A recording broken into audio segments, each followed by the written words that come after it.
What's up, everyone? All right, so I'm going to be talking all about how to find the niche that you want to go after for your company.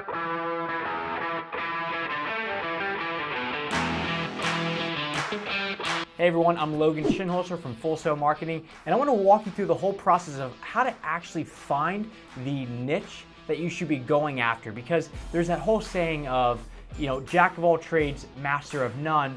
And it's tough to actually grow as a business when you don't have a very specific narrow group of people to go after. So before we jump into how did I do it and how can you do it, let me just walk you through the niche as a whole and show you how prevalent this really is in this day and age. So the definition of a niche is going to be denoting or relating to products or services that appeal to a small, specialized group of people.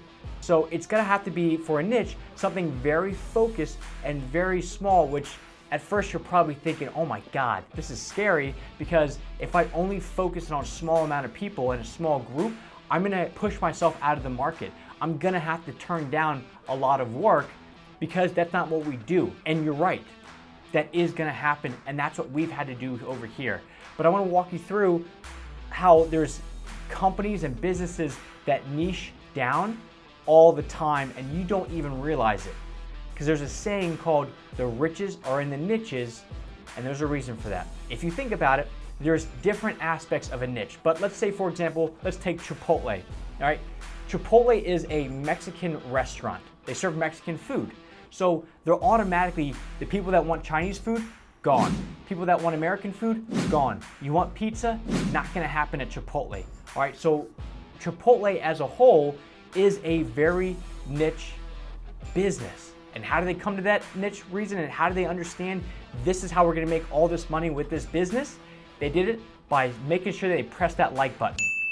All right, but really how they did it was their founder just wanted to find a very specific industry to go after, because we've all been to those diners. They serve every single thing on the menu, from breakfast burritos to pizza to soup, and it's just not feasible to have that much food in storage. And the more that you give people, the harder it is to actually be good at one thing.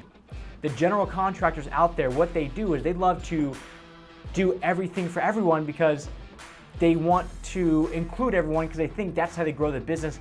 But in reality, they limit themselves because of how much they're trying to do. So here's how Chipotle does it. Chipotle is in the niche of Mexican food. So you already cut out all the other types of food. Now we got just Mexican. Now the next thing is their price point. Chipotle is right at between, let's say, $6 and $12. So if you're looking for a Taco Bell for a couple dollars, don't go to Chipotle. If you're looking for a nice, expensive, higher end Mexican food, don't go to Chipotle. So now they're even more specific. They're not saying we'll do Mexican food whether you want one single taquito or you want this really expensive, Spanish dish. They don't have that. They only have the basics of Mexican food between $6 and $12. And now here's where they also get more specific.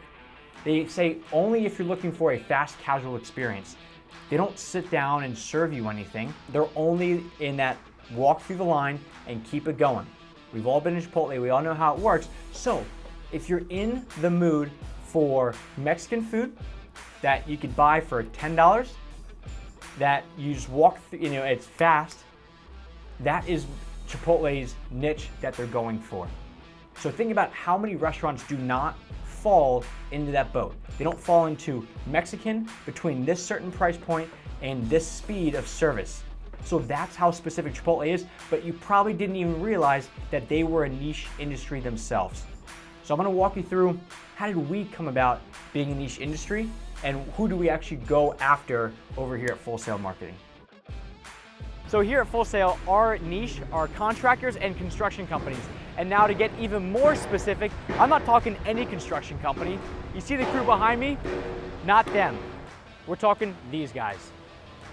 So we do the contractors for homeowners, right? Residential remodeling, home building, landscaping, things like that. And the whole reason for that is because actually marketing towards a homeowner versus a commercial company, which is going to be like a business or a government, that's a completely different ball game, and it's two different like mindsets. So we're trying to eliminate as many variables as we can, so it just makes it way easier on us, because now we get to actually be more of the subject matter expert in one very specific realm, which is for homeowners and not for governments, municipalities, things like that. So there's a famous quote by Warren Buffett that says, invest in what you know.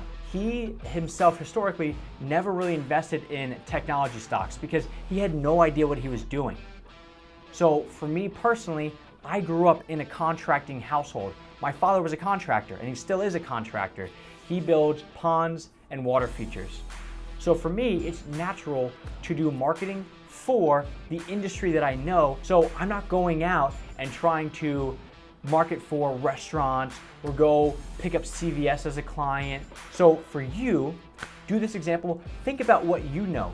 Think about what you are actually passionate about and what you truly understand. So if you love video games, let's say you grew up on video games, figure out a way to do marketing around that if you're looking for a marketing industry. Or if you're a contractor, pick what you're good at.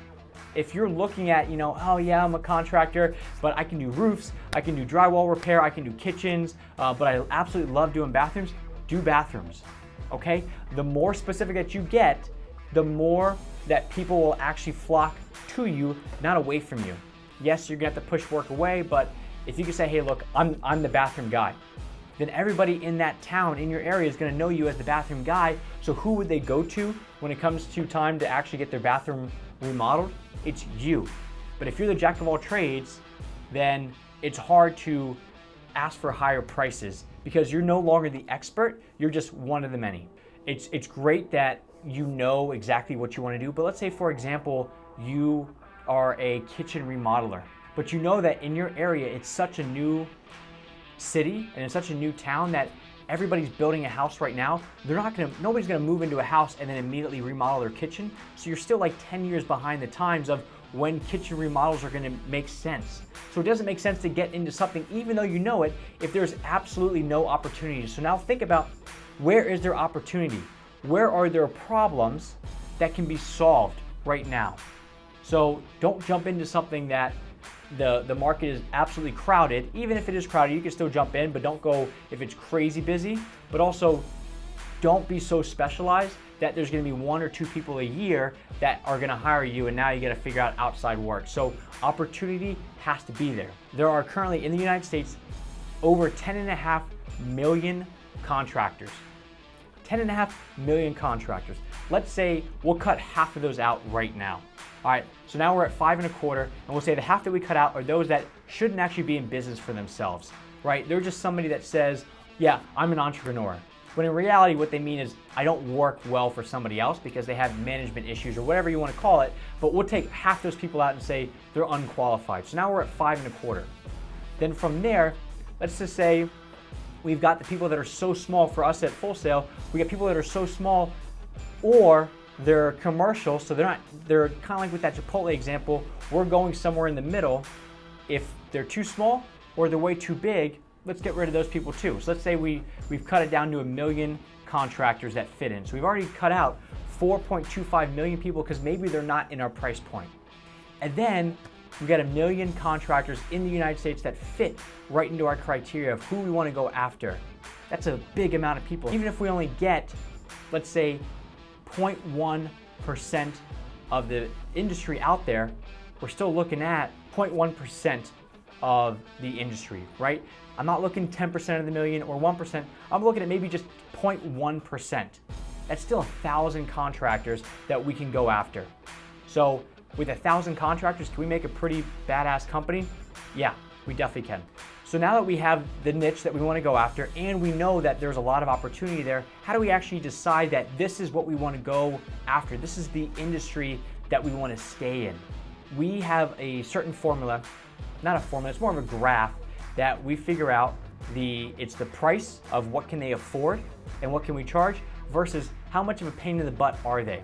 Because let me walk you through this. I have worked for other companies where I'm dealing with a corporate marketing department and they can pay more, but man, are they a pain in the butt. It's terrible. You're getting the runaround. It's not a good situation, but you can make a lot of money off of them because as the marketing department, it's not their money. It's somebody else's money. It's the shareholders' money. It's, you know, the public's money. It's not their money. So they're okay with spending it, but it's not a good relationship because it's a total pain in the butt. For us with contractors, especially who we're going after, it's more on the lower end of money. They're not putting out $50,000, $100,000 monthly retainers just because that's not who we're going after. But on the scale of total pain in the butt to pretty awesome to work with, they're pretty awesome to work with. And that's exactly who we want to go after. We don't want to go after somebody that you can't get a hold of, or you have to go through 18 different gatekeepers to get to them. So for us, on the pain in the butt factor, it's easy to go after them. So for you, think about what is more of a pain in the butt. Do you want to go after homeowners, or do you want to go after government work because they've got the money, they spend more money as a whole, but it's jumping through hoops and getting through red tape over and over again. So you have to figure out where on this graph, where do you want to sit?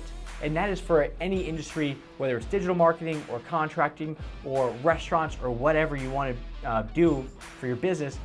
Figure out pain in the butt versus a dollar amount, because there's a certain level where the dollar amount is not worth how much of a pain in the butt they are.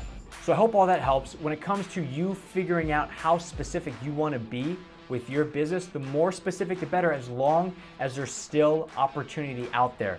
Don't get so specific that you're only doing full bathroom remodels where you have to paint the walls blue because you're trying to save money on the rest of the paint, because now you're really narrowed down too specific, too niche. So you have to find that sweet spot. Make sure you find out, one, what do you know and what are you actually interested in doing? Two, how much opportunity is truly out there? Three, hit that like button. And four, the actual pain in the butt versus dollar amount, because there's a lot of hoops to jump through for people that have a lot of money. So you got to figure out, is that what you want or is it not? Hey guys, I hope you like this.